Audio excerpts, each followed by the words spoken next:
Find out why an expert who covered Armand Membou in college says the Jets' first-round pick is a high floor prospect and a high ceiling prospect. Locked On Jets starts now.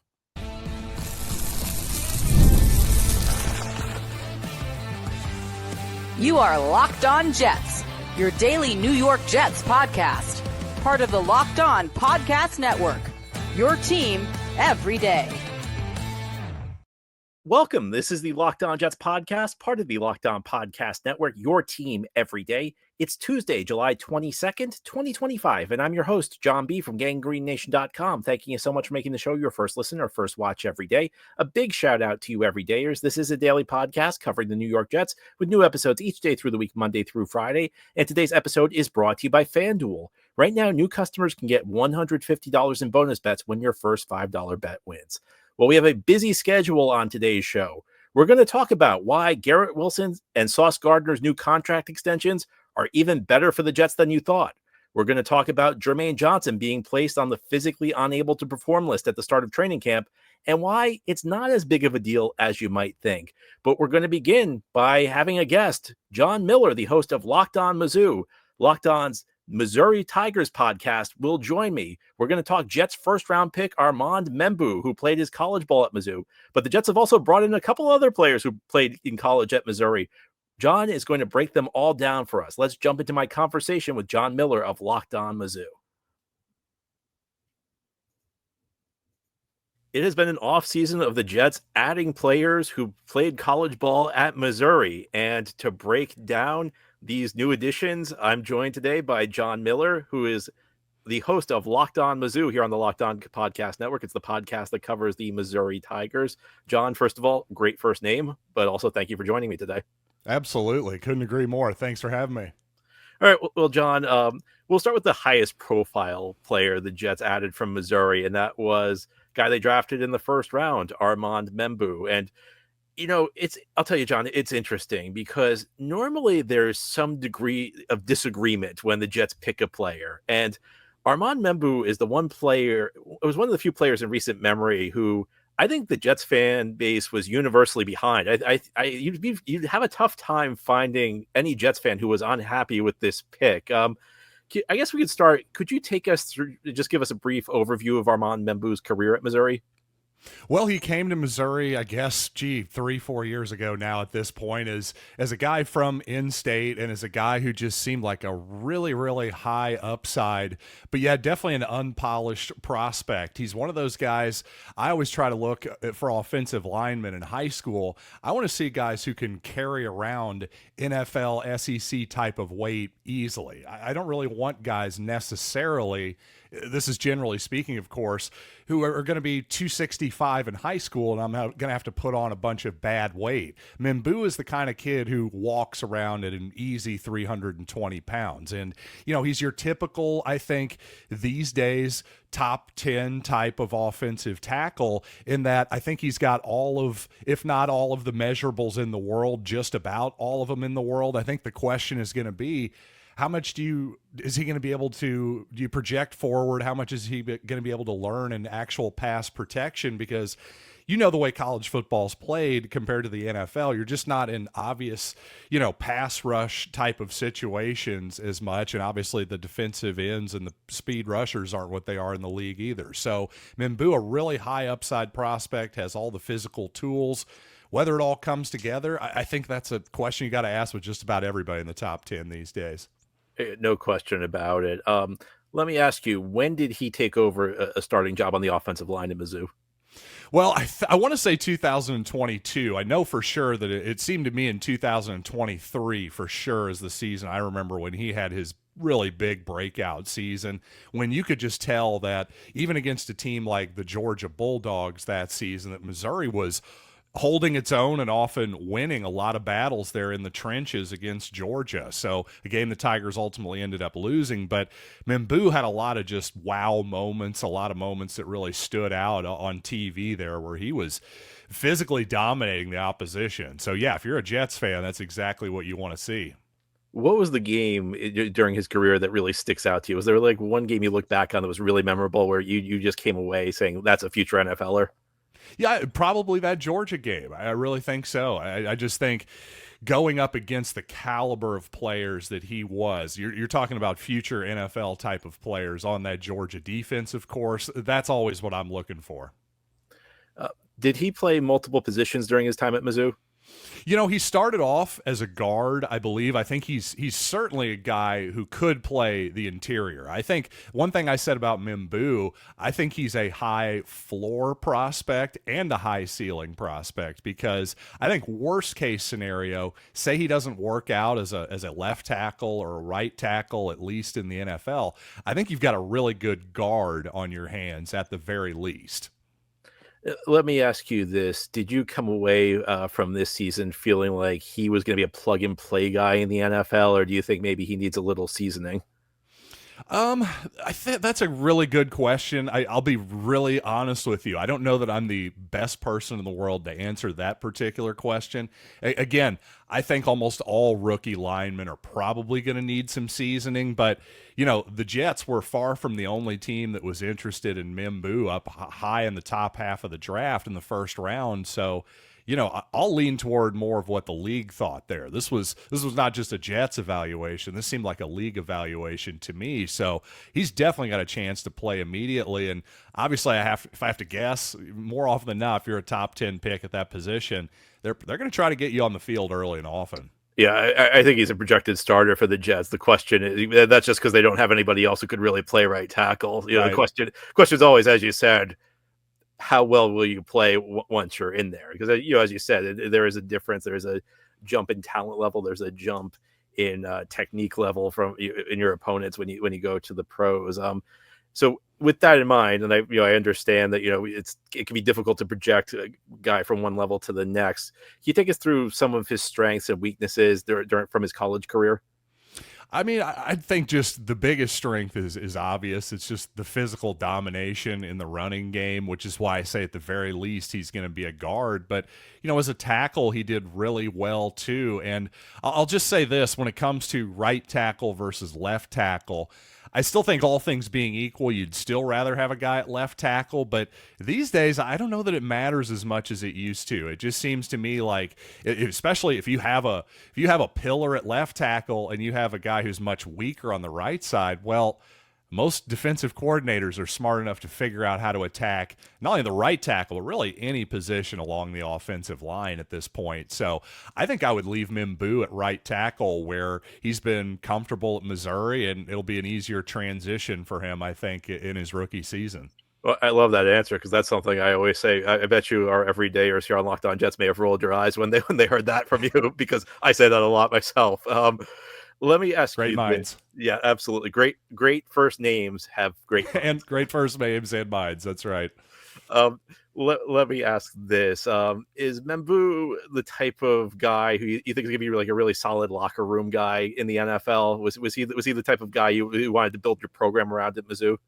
Yeah, I think by all indications, he was kind of your classic offensive lineman. I think those guys are probably about, in terms of prima donnas, you probably find about the least amount of them on the offensive line. And Membou seemed like a guy who really fit that mold. And, he was a guy from I always get mixed up if it's Lee Summit or Lee Summit North, the high school in the Kansas City area. But regardless, he had a couple of high school teammates who were on the Missouri squad with him as well. So, if he were some toxic guy or something, I don't know that they would have all been, showing up to commitment ceremonies together and all that good stuff. So I think you got a lot of good indications are that Armand Membou is a real solid guy.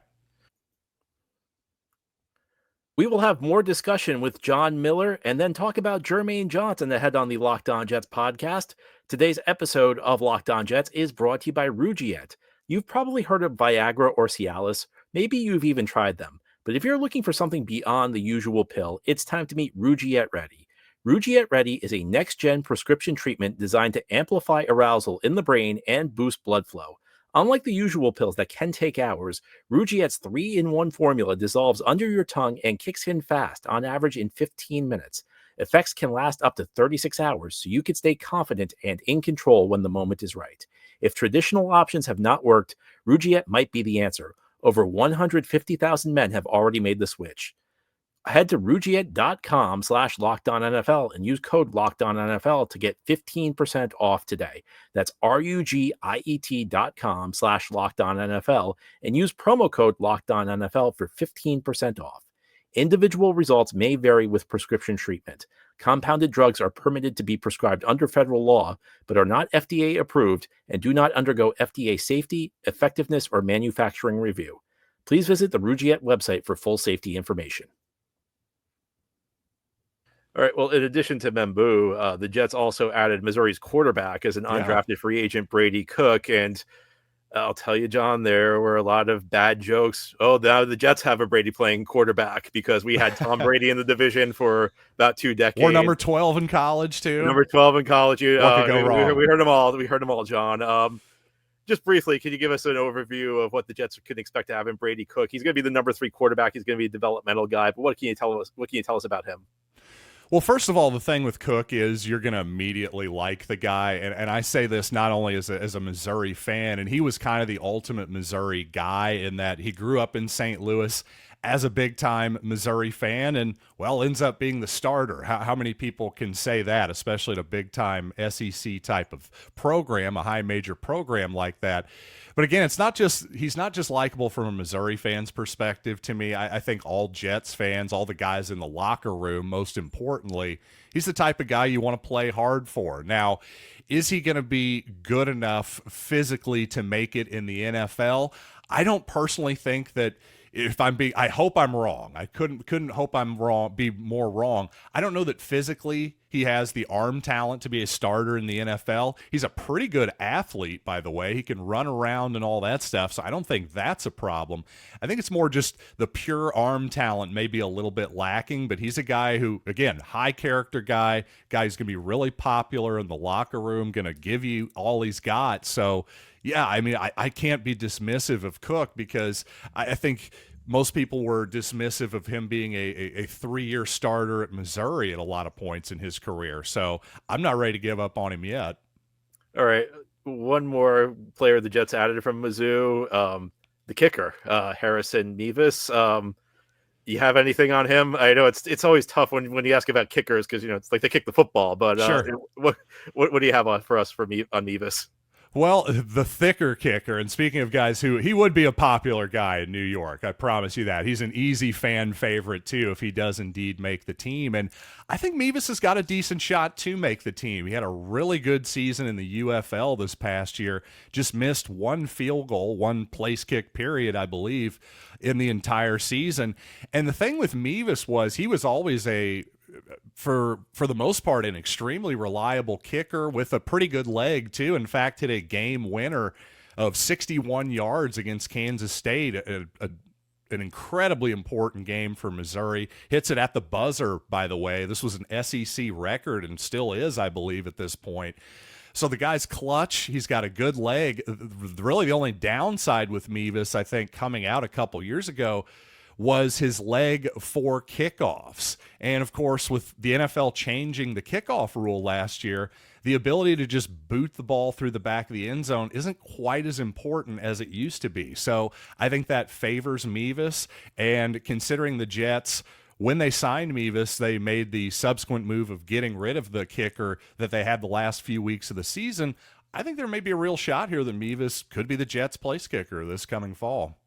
Well, many years ago, the Jets had a corner who went to the Hall of Fame. His name was Darrell Revis. So it worked with Revis. Maybe it'll work with Mevis.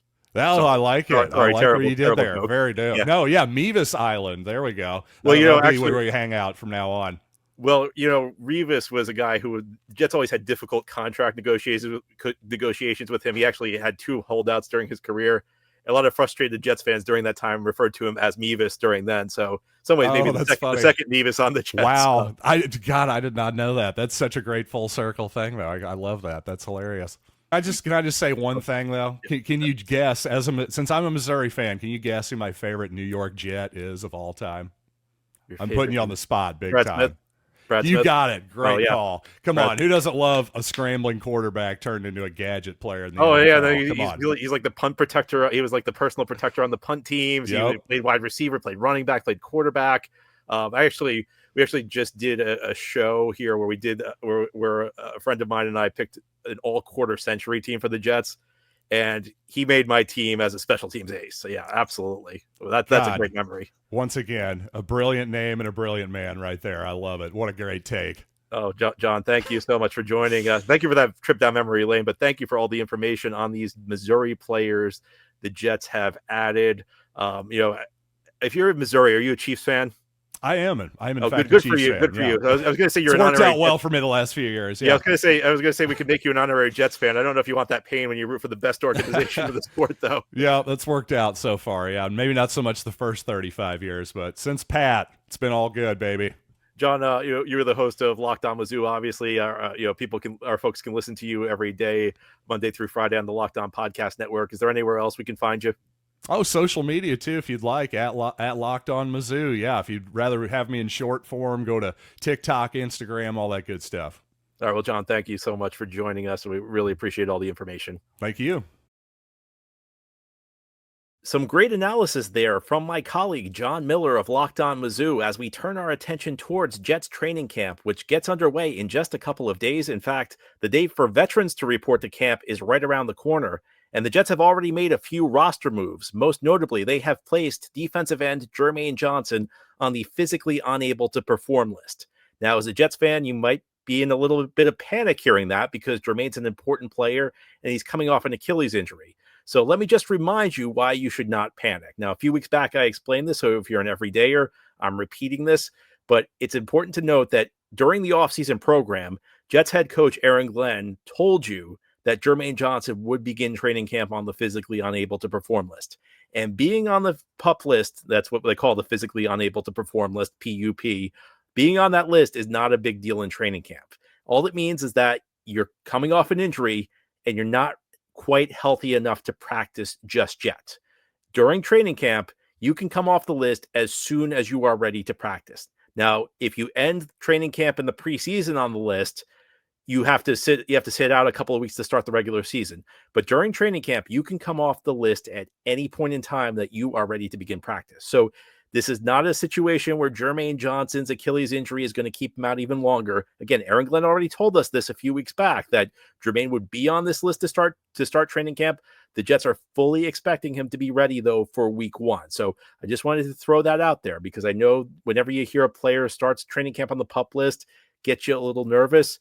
Every year, guys begin training camp on that list. They come off it. Again, Germaine Johnson could conceivably be ready by day 2 of training camp. It's just a matter of when is he ready to start practicing.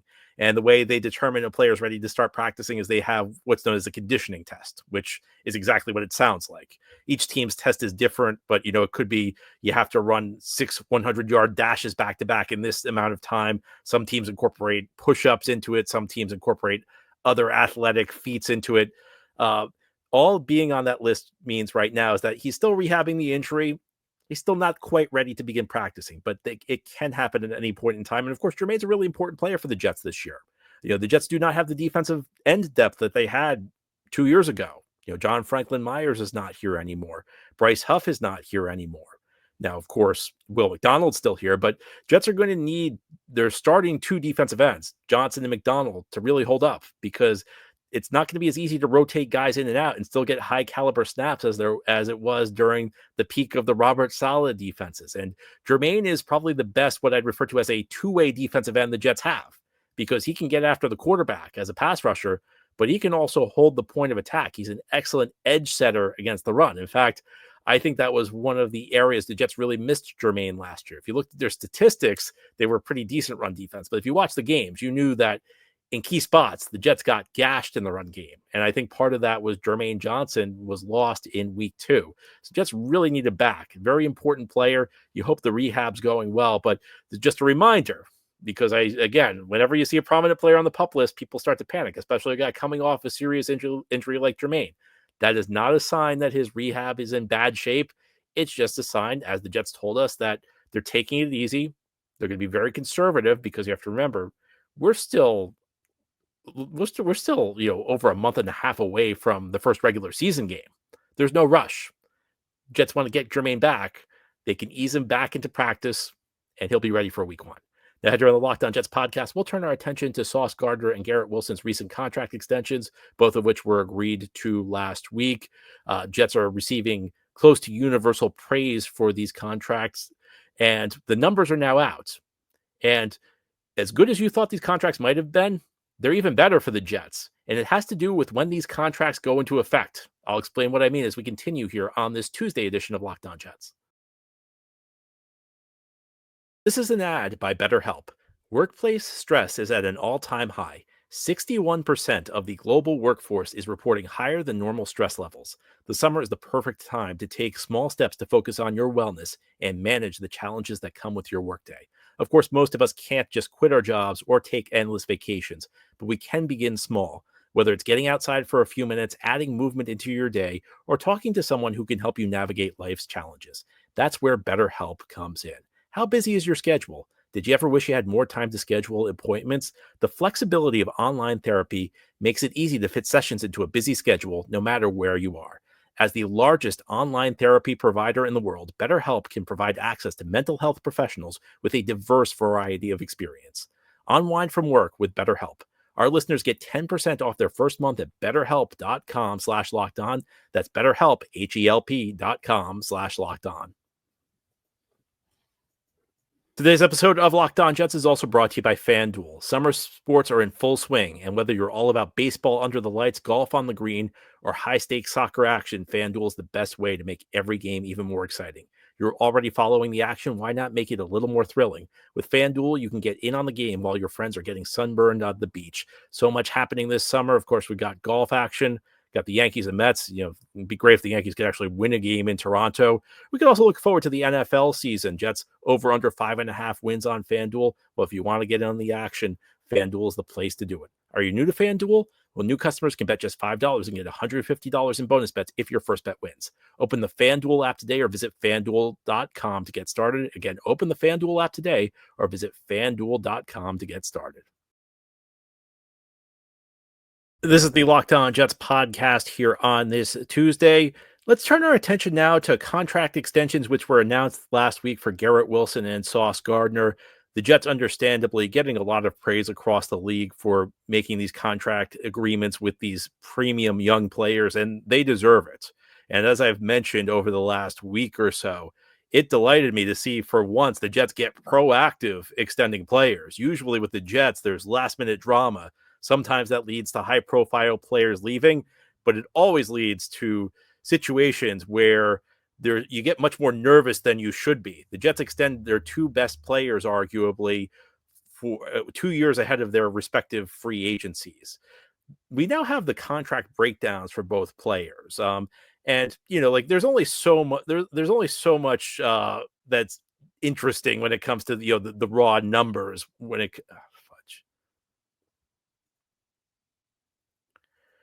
This is the Locked On Jets podcast here on this Tuesday. Let's turn our attention now to the contracts Sauce Gardner and Garrett Wilson agreed to last week. The Jets extend two of their best young players for 4 years, respectively. Sauce Gardner got a contract worth $30.1 million per year over 4 years, and Garrett Wilson received $32.5 million per year over 4 years.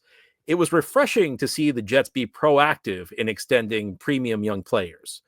With the Jets, sometimes the premium young players leave.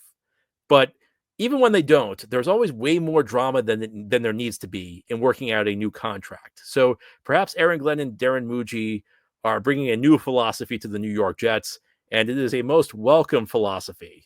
They are operating the way good teams operate with young players. They don't wait till the last minute. They don't create drama. You got a good young player, you lock them up long term. And that's what the New York Jets have done with Sauce Gardner and Garrett Wilson. Jets are receiving a lot of praise across the league for these two contracts, and the Jets deserve them.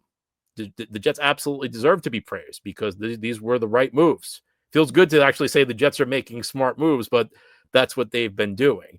We now have the contract breakdowns for both deals.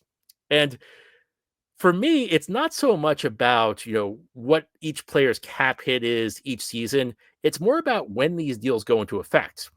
Because you have to remember that Garrett Wilson still has 2 years left on his rookie contract. He has the 4th year, and then next year is the 5th year, which is an option year the Jets picked up. And the same is true of Sauce Gardner. So these two contract extensions actually don't go into effect until 2027. And that's very significant because the salary cap is expected to go up by 2027. We don't know the exact figure, and we won't know the exact figure of the 2027 cap for 2 years. It's a percentage of the revenues the league makes. But the salary cap site Spot Track estimates right now it's probably going to be around $337.83 million. Now, they could be off a couple million, give or take, but that's an estimate right now, which is way up from this year's cap, which is about $279.8 million. And the reason that's important is that when you sign a player to a contract, it's not just about the raw dollar figure you're giving him. It's also about what percentage of the salary cap that player's deal is going to take up. $10 million today, giving a player $10 million a year today is very different from giving a player $10 million a year 10 years ago. 10 years ago, the cap was much smaller. So you have to focus on what percentage of the salary cap these deals take up. So when Sauce Gardner signed his deal, again, a $30.1 million contract, it was reported as a deal that would take up 10.7% of the salary cap. Garrett Wilson's $32.5 million per year contract was reported as a deal that would take up about 11.6% of the cap. But that's in 2025 figures. If the salary cap goes up, as Spot Track is projecting, to $337.83 million, that means Sauce's deal, when it starts, because it starts in 2027, again, he's still got the last 2 years of his rookie deal. Sauce's contract then only takes up 8.9% of the cap. Garrett's contract only takes 9.6% of the cap. So both deals, you take up 2% less of the cap because they go into effect in 2027. So right now, Sauce Gardner is the highest paid corner in the league on an average annual salary basis. Garrett Wilson's number 5. But those contracts don't go into effect until 2027. And when they go into effect, I can guarantee you Sauce Gardner is not going to be the number 1 paid corner. And Garrett Wilson's not going to be a top 5 paid receiver. In fact, some of these things may change by the end of this offseason. But 2 years from now, because the cap's going to keep going up, these deals are going to look a lot more reasonable. And this isn't 3 years after the deal starts. It's as the deals begin in 2027. And something I say over and over, you listen to the show every day, if you're an everydayer, you always hear me talk about the importance of drafting talent, developing talent, and then keeping talent. And this is a perfect example of why. Because it's very difficult to build a team importing big money free agents from other rosters. This is not the most important effect, but it does matter. Because when you sign a free agent from another team, his contract goes into effect this year. So if there was a free agent receiver out there, by the way, there were no free agent receivers as good as Garrett Wilson. But if there was a free agent receiver out there and you signed him to a $32.5 million per year contract, he'd be taking up $11.6 million. 11.6% of the salary cap. Garrett Wilson being signed to that same contract, only taking up 9.6% of the cap, 2% less.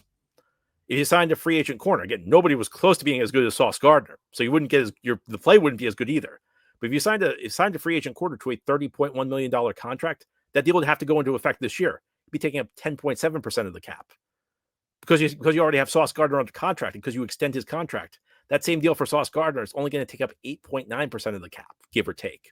So you save yourself 2% of the cap in both cases. And 2% of the cap's not that much money. But one of the things you find in this league is that the good teams find these little advantages. And over the long run, the little advantages start to add up. 2% here, 2% there, on their own doesn't make that big of a difference. But 2%, 2%, 2%, if you keep doing it over and over, if you keep running your team smartly, those things really, really start to pile up. And this is a big part of why the good teams are good. And we've seen the reverse of this with the New York Jets over the last decade. How many times have the Jets been the team that won free agency, the big spender in free agency that imported all the talent from other teams? Well, there are lots of issues with that.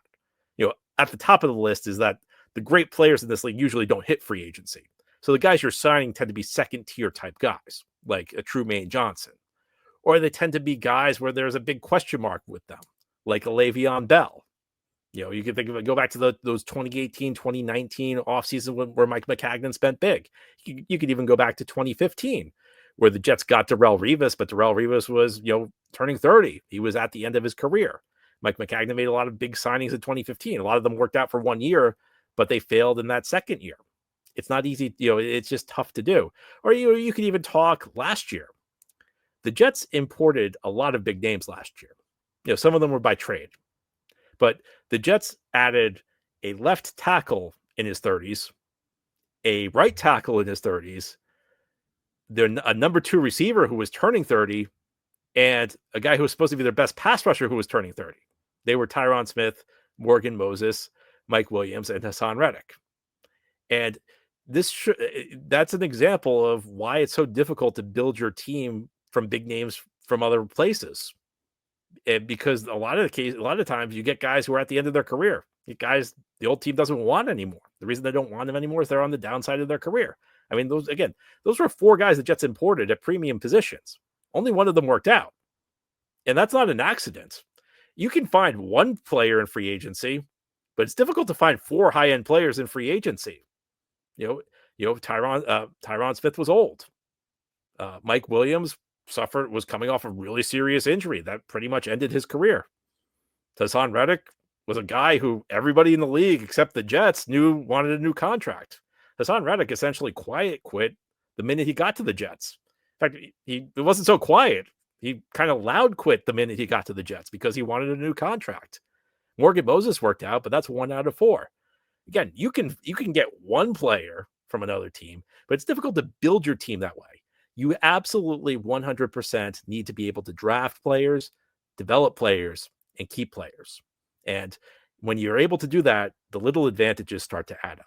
Anyway, that's all for today's episode. This has been the Locked On Jets podcast, part of the Locked On Podcast Network. Your team every day is our motto. As always, if you enjoy the show, hit the subscribe button where you're watching or listening so that you'll never miss an episode. If you enjoy the show and are listening on a podcast source, give it a 5-star review. And if you're watching on YouTube and enjoy the show, give this episode a big thumbs up. It helps us out, helps other Jets fans find the podcast. Enjoy your Tuesday, everybody, and send in your mailbag questions. Tomorrow, we'll try and do our weekly mailbag. Can't wait to answer your questions.